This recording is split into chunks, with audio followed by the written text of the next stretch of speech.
Muy buenas tardes, me presento, mi nombre es Sergio Andrés Castro López, soy estudiante de la Universidad Manuela Beltrán, modalidad virtual.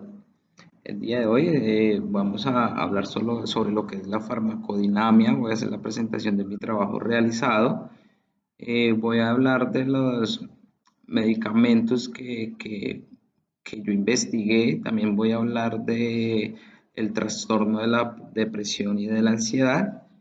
Ya habiendo dicho esto, pues voy a dar inicio. Primero vamos a hablar del tema de la depresión. Pues la depresión es un trastorno emocional que causa un sentimiento de tristeza constante y una pérdida de interés en realizar diferentes actividades. También es denominada trastorno depresivo mayor o depresión clínica. Afecta los sentimientos, los pensamientos, el comportamiento de una persona y puede causar una variedad de problemas físicos y emocionales. También es llamada depresión clínica o trastorno depresivo. Es un trastorno del estado del ánimo que causa síntomas de angustia que afectan cómo se siente, piensa y coordina las actividades diarias de esta persona, del cómo dormir, comer o trabajar. Y para recibir un diagnóstico de depresión, los síntomas deben estar presentes en la mayor parte del día, casi todos los días durante por lo menos 2 semanas. Esos son como los periodos mínimos para uno poder identificar situaciones de depresión. También hay varios tipos de depresión. Si los podemos mencionar, podemos hablar de la depresión mayor o grave, que es cuando se tienen síntomas de depresión la mayor parte del día, casi todos los días durante por lo menos 2 semanas, y estos interfieren con su capacidad para trabajar, dormir, estudiar, comer y disfrutar aspectos de su vida. Es posible que la persona tenga también un solo episodio de depresión mayor en su vida, pero es más frecuente tener varios episodios, o sea, se da más constantemente. También tenemos el trastorno depresivo persistente, o le podemos llamar distimia, que es cuando se tienen síntomas de depresión que duran por lo menos 2 años. La persona que ha sido diagnosticada con este tipo de depresión puede tener episodios de depresión mayor junto con periodos de síntomas de menos graves. Algunas formas de depresión son ligeramente diferentes o pueden presentarse en circunstancias únicas como la depresión perinatal, trastorno afectivo estacional, depresión psicótica y otros ejemplos depresivos que se presentan como un trastorno de desregulación disruptiva del estado del ánimo que se diagnostica tanto en niños como en adolescentes. Eso es lo que hablamos más que todo de lo que es el tema de la depresión. Ese es el primer aspecto que quería tocar. Ahora vamos a tocar el tema de la ansiedad. En la ansiedad es normal sentirse ansioso en algunos momentos, en especial si nuestra vida es estresante. Sin embargo, la ansiedad y la preocupación excesivas y continuas son difíciles de controlar e interfieren en las actividades diarias porque pueden ser signo de un trastorno de ansiedad generalizada.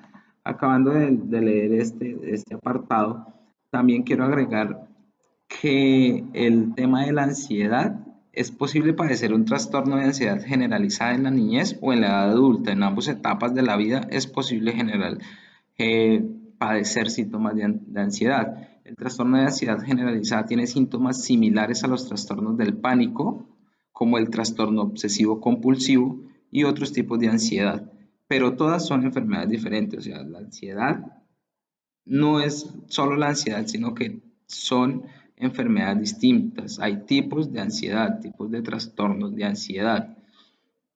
También hablamos de la ansiedad. Se da mucho la ansiedad hoy en día en personas jóvenes. Ansiedad, estamos viendo que la ansiedad se está representando más en personas jóvenes. ¿Cómo tratar la ansiedad? ¿Qué es la ansiedad?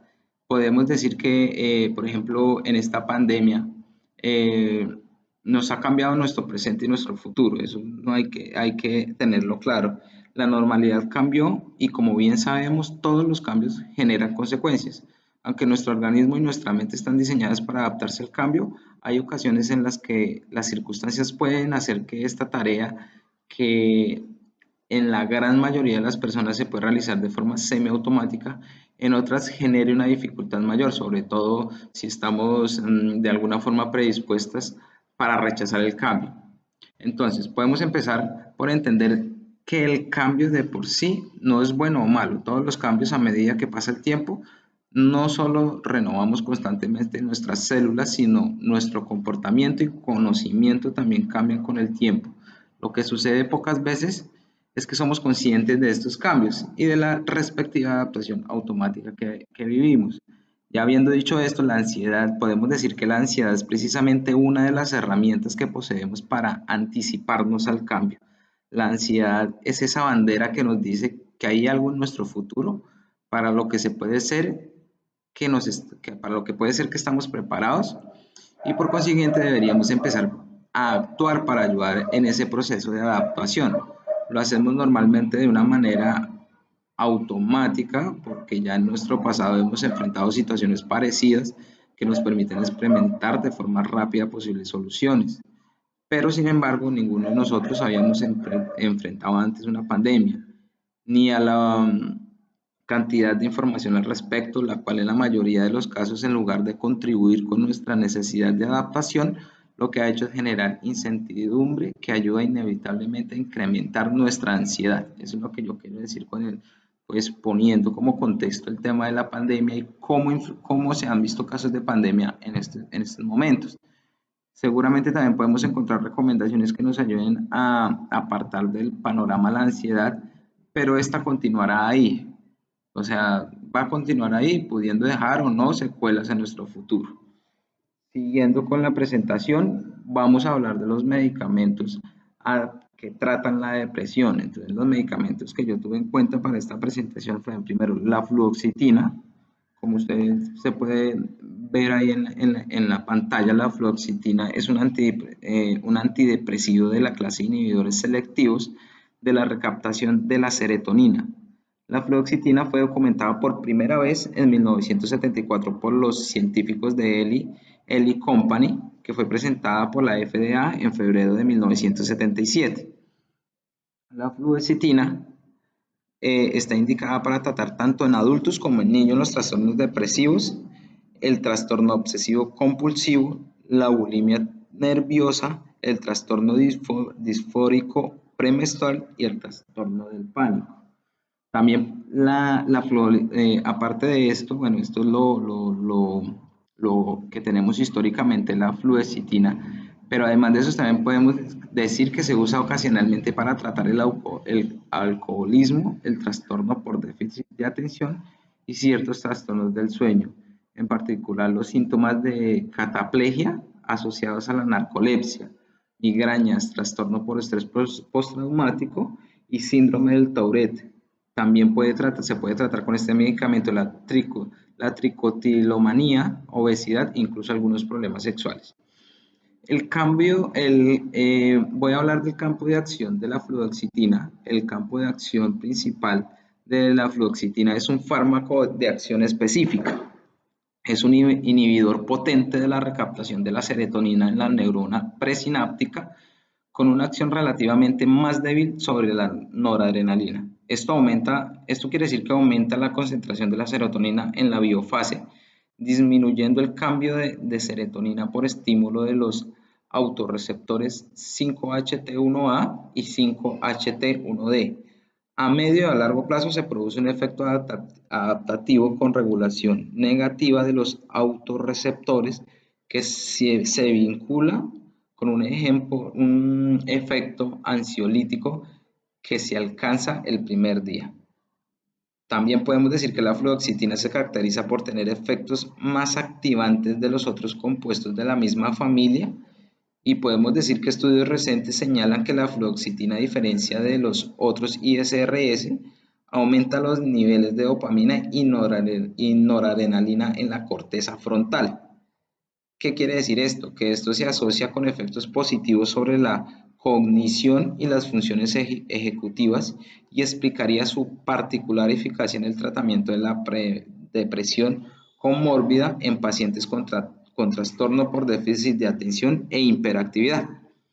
La fluoxetina se metaboliza ampliamente por la enzima polimórfica CYP2D6 de manera extensa en el hígado o norfluoxetina y a un número de metabolismos no identificados. El único metabólito activo identificado es norfluoxetina y se forma por la desmetilización del clorhidrato de fluoxetina. Ya dicho esto, ya traté de explicar con mis propias palabras qué es el tema de la clonazepam. Hablamos de los campos de acción de la fluoxetina, ya lo dejé claro. Vamos a hablar de la clonazepam. La clonazepam es un fármaco perteneciente al grupo de benzodiazepinas que actúan sobre el sistema nervioso central con propiedades ansiolíticas, anticonvulsionantes, miorrelajantes, sedantes, hipnóticas y estabilizadoras del estado de ánimo. Se utiliza como un antiepiléptico.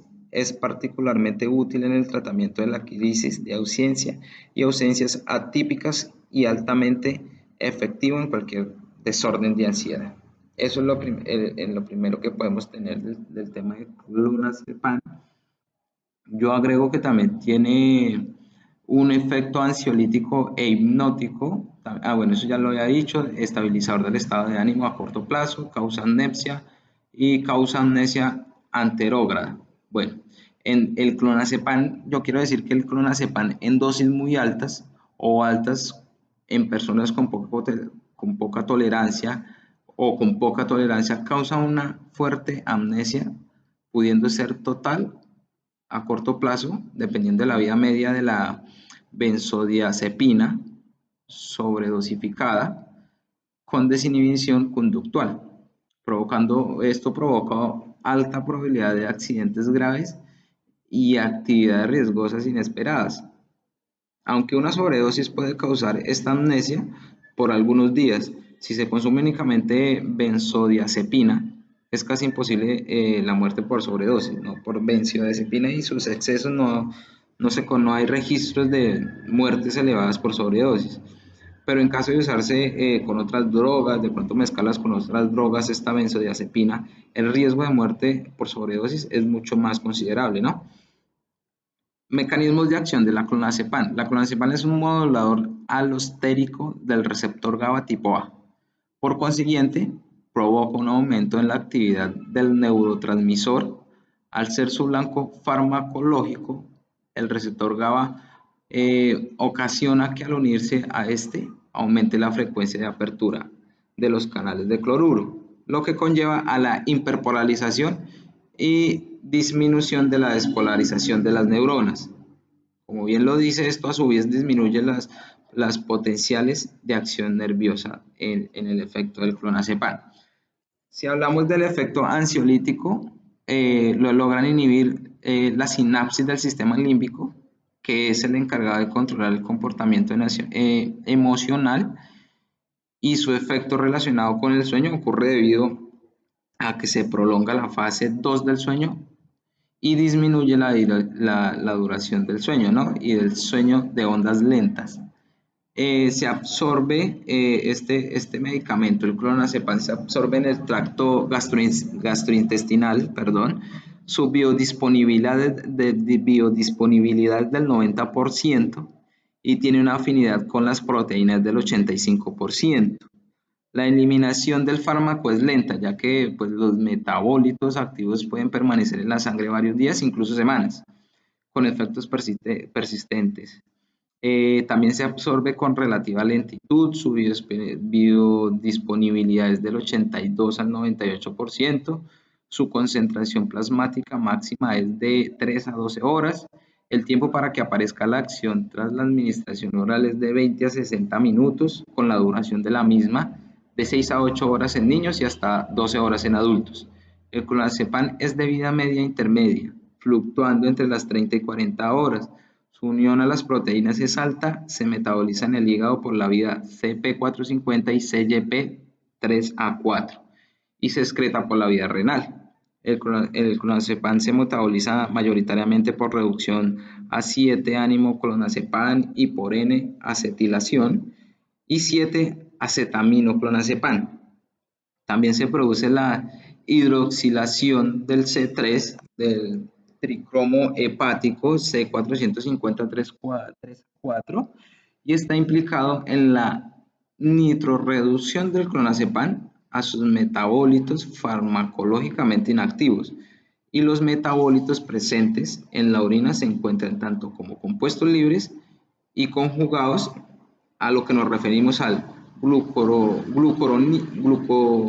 glucurónido y sulfato.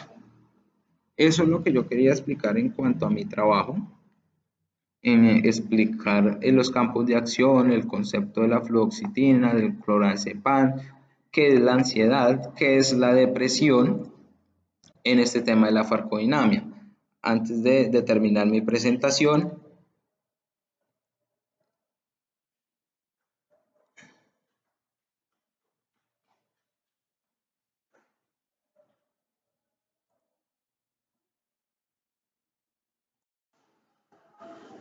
bueno, entonces antes de terminar mi presentación, voy a dar a visualizar los páginas, documentos en los que me apoyé para realizar esta actividad.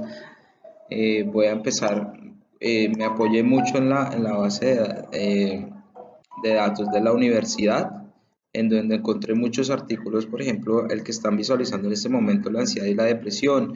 Nos hace un resumen sobre esto, cuáles son los trastornos emocionales y desórdenes que se dan por medio de la depresión, la ansiedad, trastornos fóbicos, conversión, toda esta información fue apoyada en la base de datos de la universidad y esto lo plasmé con su debido citación en el trabajo escrito. También descargué este artículo muy interesante en la base de datos de la universidad que se trata del tratamiento farmacológico de la depresión, actualidades y futuras direcciones. Entonces nos da aquí una percepción más profunda de lo que es la depresión, la neurobiología de la depresión, trastorno depresivo mayor. Nos habla de todo lo que es la depresión en en su mayor expresión, cuáles son los mecanismos de acción de estos antidepresivos, los fármacos, efectos clínicos y efectos adversos comunes. Nos brinda toda esta información con la que yo pude construir pues mi trabajo para presentarlo. Además, fui para el tema de la fluoxetina, para el tema de la ansiedad, visité el Instituto de Psicofarmacología, donde nos habla que es la farmacodinamia, indicaciones, efectos adversos, farmacocinética y posología, entre otros aspectos. Él nos habla todo, cuáles son los grupos de farmacología, el perfil de la unión de la fluoxetina, usos clínicos, usos aprobados por la FDA. Todos estos aspectos los bajé yo desde la página del Instituto de Farmacología. Es una buena página donde nos da toda la información que nosotros requerimos. De ahí saqué toda la información, eh, los, eh, los efectos adversos de la fluoxetina, activación, categorías del riesgo en embarazo, psicológicamente el rango de la dosis, cómo está medida, cómo funciona el tema de la bulimia, con referencias bibliográficas, como se puede observar. Todo lo descargué de esta página. La página se llama, se llama Instituto de Farmacología, de Psicofarmacología, perdón. Ahí pues se puede encontrar toda la información.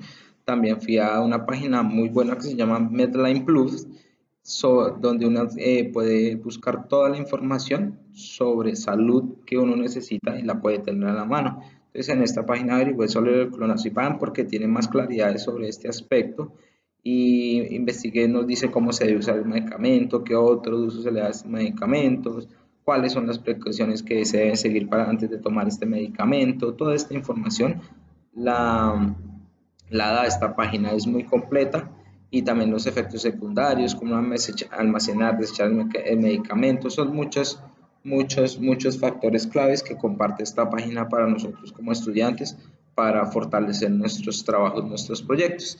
Y el último documento que también descargué de la base de datos de la universidad, de la UME virtual, es